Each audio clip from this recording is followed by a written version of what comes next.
बहुत से website owners hundreds of pages create करके बोलते हैं कि हमने 100% एसईओ कंप्लीट कर लिया, बट फिर भी हमारी वेबसाइट पे ट्रैफिक नहीं आ रही। लास्ट 2 to 3 वीक पहले मुझे एक कमेंट आया कि सर हमें कौन सी क्यूरीज पे पेजेस क्रिएट करने चाहिए और कौन सी क्यूरीज पे पेजेस नहीं क्रिएट करने चाहिए, और मल्टीपल क्यूरीज को ग्रुप कैसे करते हैं, ये सारी स्ट्रेटेजी मुझे डिस्क्राइब करें। तो मैंने सोचा कि उसके लिए एक डिटेल में वीडियो क्रिएट कर देते हैं, जिससे business owners, law firm owners, digital marketing agencies और एसईओ पर्संस को ये अंडरस्टैंडिंग हो सके कि आप किस तरह ये सारे प्रोसेस अलाइन कर सकते हैं और ओल्ड एसईओ के माइंडसेट को खत्म करके सिमेंटिक एसईओ की तरफ किस तरह आ सकते। आज हम बात करेंगे कि आप किस तरह पेज डिजर्विंग क्यूरीज को फाइंड आउट कर सकते हो और उनको अलाइन करके क्यूरीज को ग्रुपिंग करके अपने मल्टीपल पेजेस को सिमेंटिकली ऑप्टिमाइज करोगे, और आपको थाउजेंड्स ऑफ पेजेस क्रिएट करने की जरूरत नहीं पड़ेगी। आप 5 to 10 पेजेस भी क्रिएट करोगे तो आपकी रैंकिंग बहुत ज्यादा इंप्रूव होगी और आपका क्लाइंट लीड्स और सेल्स जनरेट कर पाएगा। अगर आप किसी भी क्यूरीज पे एक पेज क्रिएट करते हो और उसके रेलिवेंट सेम मीनिंग वाली क्यूरी पे एक और पेज क्रिएट कर ले, तो आपके दोनों पेजेस कभी भी रैंक नहीं कर पाएंगे। इसको कीवर्ड कैनिबलाइजेशन बोलते हैं। अगर आपने किसी भी क्यूरी पे अपना एक रेलिवेंट पेज क्रिएट करना है तो आपने 3 चीजों पे लाजमी फोकस करना है: इंटेंट, मीनिंग और कॉन्टेक्स्ट। इसके थ्रू आपको क्या अंडरस्टैंडिंग मिलेगी? आप इंटेंट जब समझेंगे कि इंफॉर्मेशनल है, ट्रांजैक्शनल है, कमर्शियल है, आपको ये पता चल जाएगा कि अगर वो इंफॉर्मेशनल इंटेंट की क्यूरी है, आप अपनी इंफॉर्मेशनल इंटेंट वाली सारी क्यूरीज को देखोगे और अलाइन करोगे कि कौन सी क्यूरी इस इंटेंट के साथ मिल रही। देन मीनिंग वाइज समझोगे कि किस क्यूरी का इस इंटेंट वाली क्यूरी के साथ मीनिंग सेम है। देन जब आपके तीनों एस्पेक्ट सेम होंगे तो आप एक क्यूरी को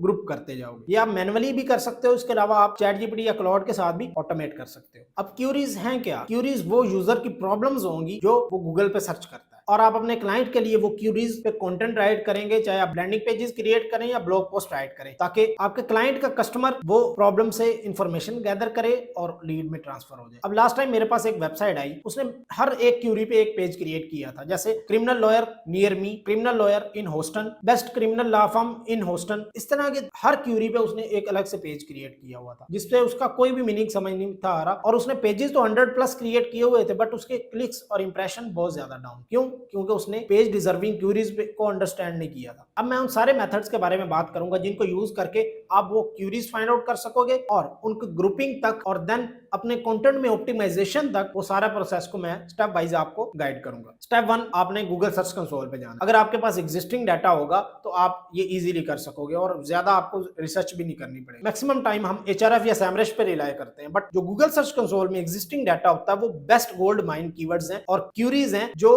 आपको सैमरश या एचआरएफ से मैक्सिमम टाइम नहीं मिलती, और सैमरश या एचआरएफ पे जो डाटा होता है वो भी बहुत ज्यादा एक्यूरेट नहीं होता। अब आपने अपनी थाउजेंड्स ऑफ क्यूरीज जो गूगल सर्च कंसोल से हैं वो एक्सपोर्ट करके उनको आप चैट जीपीटी या क्लाउड के साथ भी ग्रुप कर सकते हो, और वहां से आपको आइडिया हो जाएगा कि ये मेरे क्यूरीज पेज डिजर्विंग है और ये क्यूरीज मैं ग्रुप करके अपने कंटेंट में अलाइन करना। अब ये नहीं कि आपने 1000+ क्यूरीज एक ही पेज में ग्रुप करके उनको स्टफ कर देना। अगर आपके सेम मीनिंग की क्यूरीज हैं तो आपने मेन क्यूरीज को अपने कंटेंट में अलाइन करना है और यूजर के जर्नी को फॉलो करते हुए कंटेंट राइट करना है, ताकि कीवर्ड स्टफिंग भी ना हो, क्यूरी स्टफिंग भी ना हो और एंटिटी स्टफिंग भी ना हो। अगर हम सिमेंटिक एसईओ में भी वो स्टफिंग पे फोकस करेंगे तो कुछ भी आप सिमेंटिक एसईओ नहीं कर रहे होंगे और आपको गूगल कभी भी रैंक नहीं करेगा। तो आपने फोकस करना है कि यूजर की प्रॉब्लम का सलूशन हो, ना कि आप मेन एग्जैक्ट क्यूरीज को ही पेस्ट करते रहो और मैक्सिमम कहो कि मैं इतनी क्यूरीज को ऐड कर दिया और मैं इतने सर्च वॉल्यूम पे इजीली रैंक कर जाऊंगा, तो ये कभी भी नहीं होगा। इसके अलावा अगर आपके पास गूगल सर्च कंसोल नहीं है तो आप सैमरश और एचआरएफ का डाटा भी यूज कर सकते हो और वहां का डाटा भी आप अपने इन क्यूरी डिजर्विंग पेज के लिए सेम प्रोसेस के साथ अलाइन कर सकते हो। देन गूगल सर्च कंसोल पे आपको ऑटो सजेशन भी मिलती है A to Z, जिसमें आप A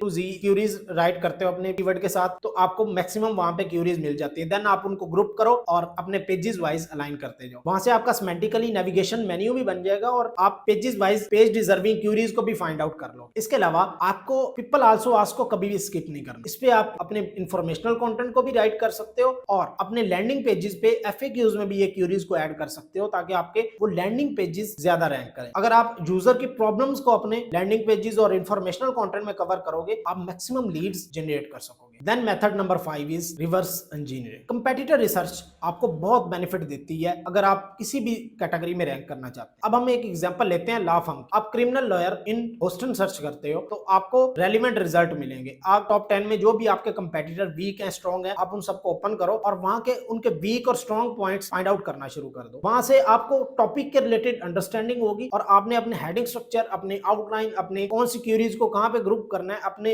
यूजर के यूजर जर्नी को फोकस करते हुए अपना कंटेंट को किस तरह राइट करना है, वो आपको सारा कुछ अंडरस्टैंडिंग हो जाएगी। देन यही आप स्ट्रैटेजीज जो आपने लर्न की वहां से आप अपने एआई टूल्स को क्लॉड या चैटजीपीटी दोगे तो आपको ज्यादा इन डेप्थ अंडरस्टैंडिंग भी होगी और आप अपने राइटर से जो कंटेंट राइट करवाओगे वो मैक्सिमम आपके कंपेटिटर को बीट भी कर सकेगा गूगल सर्च। अगर आप कभी भी अपने कंपेटिटर रिसर्च नहीं करोगे तो आप कभी भी गूगल सर्च पे रैंक नहीं कर पाओगे। कंपेटिटर रिसर्च के लिए मैंने एक डिटेल में ये भी वीडियो क्रिएट की है, वो भी आप YouTube पे जाके देख सकते हो। एक चीज मेक श्योर लाजमी करें, आपके पास कोई भी क्लाइंट की वेबसाइट आई है, अगर उसमें कोई इश्यूज भी हैं तो आप वो सारे इश्यूज को ग्रुप करके अपने एआई टूल से हेल्प लें, आपको मैक्सिमम वहां से आइडियाज मिलेंगे, वो भी आपको मैक्सिमम सोल्यूशन प्रोवाइड करेगा। और अगर आपको वहां से भी सोल्यूशन नहीं मिलता तो आप नीचे दिए गए नंबर पे कॉन्टेक्ट करके हमसे भी उसकी इंफॉर्मेशन ले सकते हैं, हम भी आपको स्टेप बाइज गाइड कर देंगे। एक चीज जो 99% ऑफ एसईओ पर्सन और लॉ फर्म ओनर या किसी भी बिजनेस के ओनर स्किप करते हैं, आप कुछ भी राइट करना शुरू करते हैं तो आप बहुत ज्यादा उस टॉपिक के रिलेटेड अंडरस्टैंडिंग नहीं लेते। कोशिश करें आपके कंपेटिटर जिस तरह राइट कर रहे हैं या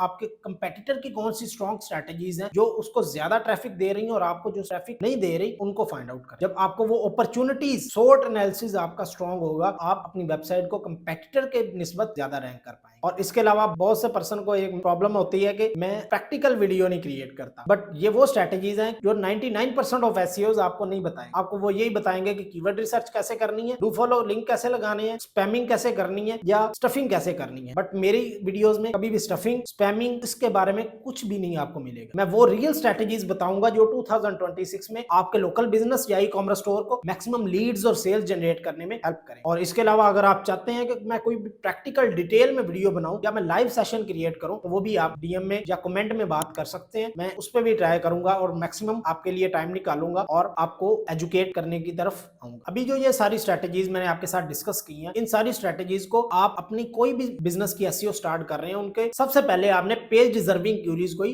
फाइंड आउट करना है। और एसईओ बिगिनर्स जिनको ये कंटेंट की बिल्कुल भी अंडरस्टैंडिंग नहीं होती, आप इसको कंज्यूम करते रहें और अपनी बेसिक को भी स्ट्रॉन्ग करते जाए। जब आप अपनी बेसिक को स्ट्रॉन्ग कर लेंगे तो आप इंटरमीडिएट और एडवांस लेवल की ये स्ट्रैटेजीज को लाजमी अंडरस्टैंड करना शुरू कर देंगे। अगर आप इनको स्किप कर वो स्पैमिंग या कीवर्ड स्टफिंग की तरफ चले जाएंगे तो आप कभी भी अपने एक करियर को चूज नहीं कर पाएंगे। अगर ये वीडियो हेल्पफुल लगी हो तो इस वीडियो को लाइक, फॉलो और शेयर लाजमी करना उन फ्रेंड के साथ जो लेटेस्ट मेंटिक एसईओ की स्ट्रैटेजीज लर्न करना चाहते हैं।